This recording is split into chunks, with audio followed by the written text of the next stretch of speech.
2020 comes and COVID comes, and for that time there was no sports. So I was one of two sports writers who they moved over to cover news, and that was gave me an appreciation because I'm in the hospital now talking to frontline people, frontline doctors and nurses, and I'm doing stories on mental health and like the impact that the pandemic was having on on suicide and on people who were really struggling with mental health. I'm doing stories on all sorts of like real world heroes. This is gonna hurt. It's time for the Suffering Podcast. It was the men's soccer team, and it was a little of a controversy. There was a goal that was taken off the board. They called a penalty. It wasn't even offsides, but it was a penalty in the box, and they wiped away the goal. And I guess I had the instinct for it because I was able to kind of know what the story was, and I talked to the coach and the player who did, who committed the foul, and the sports editor was like, "Well, like this is unbelievable," and I don't know, it just kind of took off from there. So you write for the school newspaper the whole time you're in college, Yeah, and did it just click and like, okay, this is what I want to do? it did.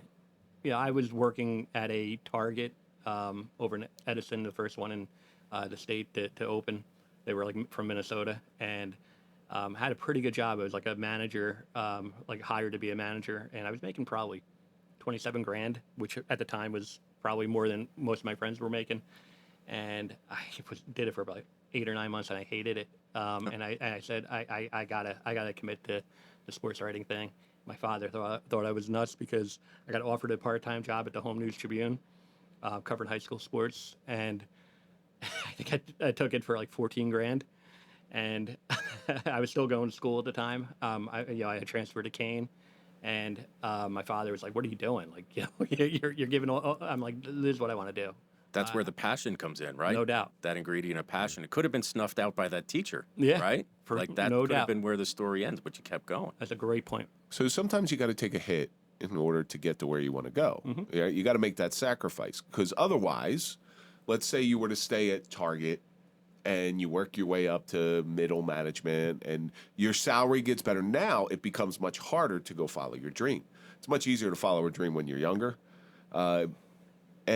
But being a writer is not the job. There's not a whole lot of those jobs out there. And that's to your point, Kevin. Like there were many years where I had to reapply for my job. There were furloughs, and there were a lot of layoffs. Right? I mean, newspaper business is well documented. What we've gone through, right? And so I did get. I got my degree. I got my teaching certificate. So all along, I'm like thinking, okay, this is going to be something I fall back on. Had probably 3 or 4 offers. Every time it was just a little bit less money than I was making at the time. Like starting teaching salary was 42 at the time. I could probably coach, but supplement it a little bit. But I was having too much fun, so it got to a point where I'm like, I don't want to, pull the, jump, just yet. I want to continue doing it, and then all of a sudden, 5 years becomes 10, and then becomes 25, and now I think 1997 to now is 27 years. 27 years as a employed writer. Mm-hmm. That is like, that's that golden ticket. That's like loving to play the guitar and being able to make a living being a professional musician. It's one of those things that's unheard of. Most people, the majority of people who do any form of writing, they do it on the side. They do it as it's a passion project. It's not a career. They'd love to make it as a career, but you had a unique drive where you saw what you wanted and you were able to jump into it full force. You're like, no, I can't have a plan B like this. This is what I want to do, so I got to make it happen. So that's pretty interesting. But you early on, it was just sports. Yeah. With any hopes of doing anything bigger? No, it was. I covered high school sports, which I loved, and that was the hardest. I know, Bobby, is one of your good friends, and he's dabbling with it, right? And, Yeah. And I The read Hudson him all Observer. the time. Exactly. And I always say, that's the hardest form of sports writing because you don't have the stats and you don't have everything kind of fed to you like when you cover the pros, right? So it's the truest form of sports writing, right? I loved it, but that wasn't going to pay the bills or long term. So I ended up covering Rutgers basketball, Rutgers men's basketball at a time where you would travel and you would really cover the beat the way it was supposed to, and then I jumped on the Rutgers football beat in 2005. I had covered them basically every year of Greg Schiano, right from time he was hired, but really got onto the beat in 2005, right when they started going to bowl games and right when, they got really good, became like a top 25 team. For what paper? The Home News Tribune and Gannett papers, Asbury Park Press, all those. Oh, Asbury Park Press. Yeah, they're not real happy. I don't like Asbury Park Press. And me Hot- neither. hot- I'm sorry. No, They're not real friendly to the cops. That's why. they are not. Not so much. I'm not offended. I left there in 2014. So. Yeah. But yeah, so I was able to kind of always, do what I wanted to do. But, to your point, 2020 comes and COVID comes and, for that time there was no sports. So I was one of two sports writers who they moved over to cover news, and that gave me an appreciation because I'm in the hospital now talking to frontline people, doctors and nurses, and I'm doing stories on mental health and like the impact that the pandemic was having on on suicide and on people who were really struggling with mental health. I'm doing stories on all sorts of like real world heroes, right? That kind of once the pandemic happened was over, or like once sports came back, they tried to move me back, and it just it was the end of 2020, and Rutgers had gone to the a bowl game, the Gator Bowl.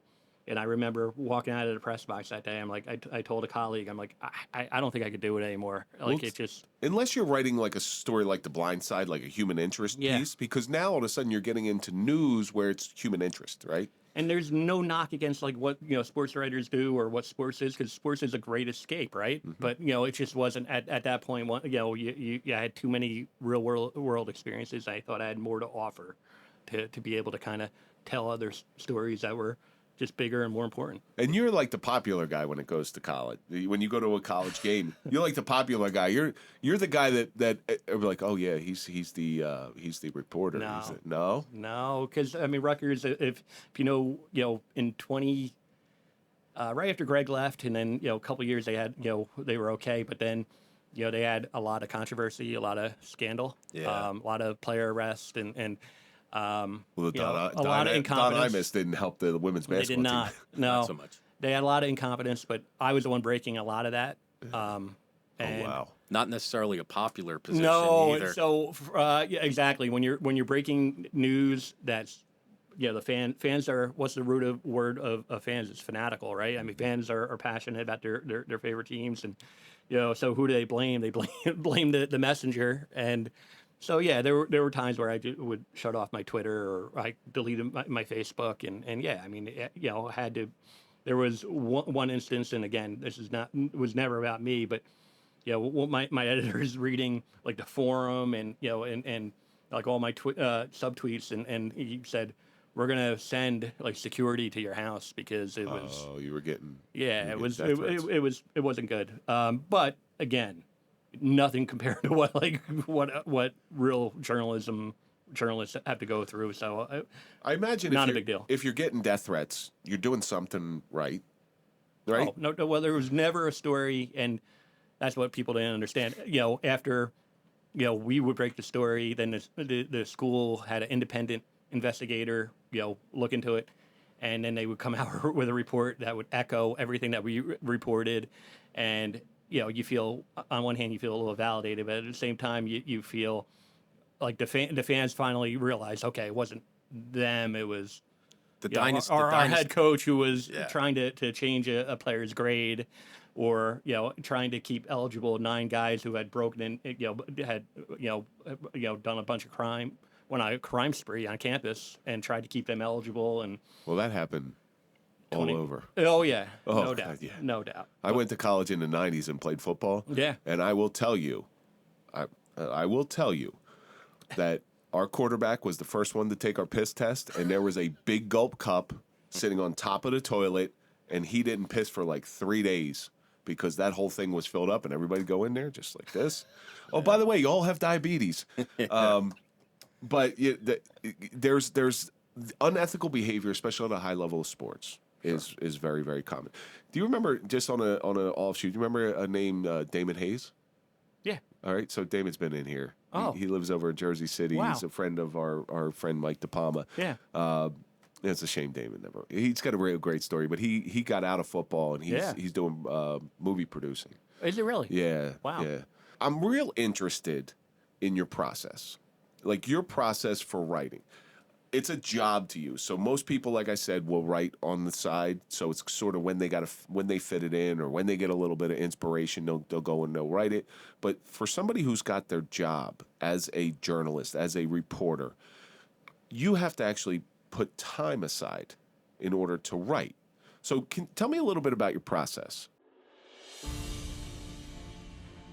The key component to any law enforcement officer being the best version of themselves is through education. Sherry Alsop is a leader in providing that education to police agencies, preparing them for the all too frequent dealings with sexual assault victims. You've seen Sherry on episode 169 of the Suffering Podcast. She survived incest and almost daily sexual assault, so she comes from a place of experience and true understanding. Sherry has the intelligence, commitment, and compassion to open the eyes of those on the front lines, while providing the tools to effectively deal with a difficult situation. Sherry's instruction comes from experience and multiple certifications. Training with Sherry will offer on-site training, customized schedules, specialized instruction tailored from a victim's perspective. You are going to hear Sherry's heart-wrenching but inspiring survivor story. Learn proprietary trauma-informed training techniques, uncovered victim-centered interview methods while earning continuing education credits according to your state guidelines. To be the best, you must learn from the best. Let Sherry also guide you through the delicate cases of sexual assault from a victim's point of view. Be a source of comfort to those victims affected by these traumatic experiences while producing a solid investigation and uncovering details that often go unnoticed. To find out more or to contact Sherry Alsop, go to sherryalsop.com. That's SherryAllsup.com. Every story I do, I have to, the juice has to be worth the squeeze. Okay, so there's no way I can invest the time that I'm going to do, and we're going to talk about the current story, I'm sure, but there's no way I can invest the time that I do unless the story hasn't been told, or if it has been told, that I have to tell it in a unique way. I had to bring new reporting to it. I have to be able to answer questions that other people did not. So in order to do that, it always starts with a story idea, and a lot of times, I mean, I'll be honest with you, I talk to people all the time. I read a lot of different people, but a lot of times it does come from the public. The public will my email now, I can't even get to some of the stuff, and I have to pass it on to other colleagues who do a great job with it too. But yeah, that's a great problem to have as a reporter, though. Yeah, that's a really I'm not complaining. Yeah, that's a great problem. It's like, hey, I have too much to write about rather than having to create stories to write about. Yeah. And so when you actually get the idea of the story, you sit down, do you do outline, like is it mechanical to you, or I guess what I'm trying to say is it a mechanical thing to you where you have a process, outline, fill it in, investigation, do all that stuff, or do you kind of know where you're going? So I'll tell you the backstory of a story that ran in March. It was on a you can read it now. It was on a mentally challenged guy from Somerset County. You gave me this. I read this story. It's a fantastic story. So that tip came from, I was at a wake, and there was a cop who told me, "Hey, listen, the family of this guy has been all over Facebook, all over, like they really want this story told. So look into it." So I did, and then I realized that the Courier News, one of my former newspapers I worked for, had done the story in 2021, and then I read the story, and it was a good story, but you could tell that they were handcuffed by a lot of legal, like they couldn't identify. They really never told you who did it. There's a story beyond the story. Big time. And it wasn't, that journalist's fault, who I know, just saw her in court, a couple of weeks ago. We were covering court together. No knock again. You could tell that they were handcuffed from a legal standpoint. So there was only one way we were able to tell the story that it would be the juice would be worth the squeeze, would be if we can get like law enforcement, if we can get like the family to tell the full story, if we can identify like who had done, basically the Cliff Notes version of the story is 54-year-old mentally challenged guy was competent enough to have a job with the state, so he made $28,000 a year, but lived at home, had no real expenses, so the money accumulated. Working for the state, you build a pretty good pension, right? So he was worth like $190,000, 25 years into it. His life insurance was worth, such and such. His parents were getting older; they're in their 70s, and so the neighbor becomes, very, very involved in his life, and according to law enforcement, according to interviews, everything that we had reported, he basically bilked them, and started taking money out of his pension, started opening credit cards in his name, had him file for bankruptcy at one point, and then about a year before he died, set him up with this woman who was his cleaning lady, who was from Estonia, Russian. Basically, the way it was told me, she's like a Russian mail order bride, and spoke no English. Give me the address of that one. Yeah.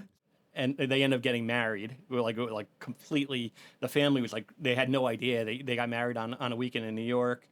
Comes home and he's still living at home. He's like, I got married. They thought it was like maybe an immigration thing.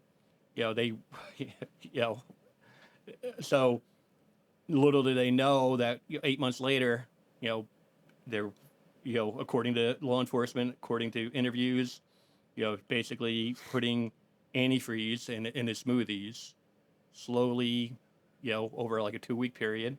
Unbelievable. He started turning gray, and he died in June of 2014. Again, all of this has been investigated. It's been a homicide investigation, in Somerset County Prosecutor's Office for 10 years. So it's a fascinating story. You could write a book on it. And we were able to tell the story because we had the family, we had law enforcement documents, we had so much information that we were able to tell the story. There's no way, I think it was 12 months or 13 months of my life doing, I did door knocks, I talked to, people involved with the church that they were, that he was, involved with. And there's no way I could dedicate that type of commitment unless it's worth it, unless I could tell the full story, unless you could tell a the compelling truth. Story. Yeah, 100% truth. That's so you're a detective, right? So that's pretty much what you're doing. You're doing detective work. Yeah, I would. Yeah. Because a detective is not looking for partial truth. They're not looking for this part, like just this part. They're looking for the entire truth. That's what you're looking. Seems like what you're looking for. Now, this one in particular was, I don't recall this. Was there a prosecution in this?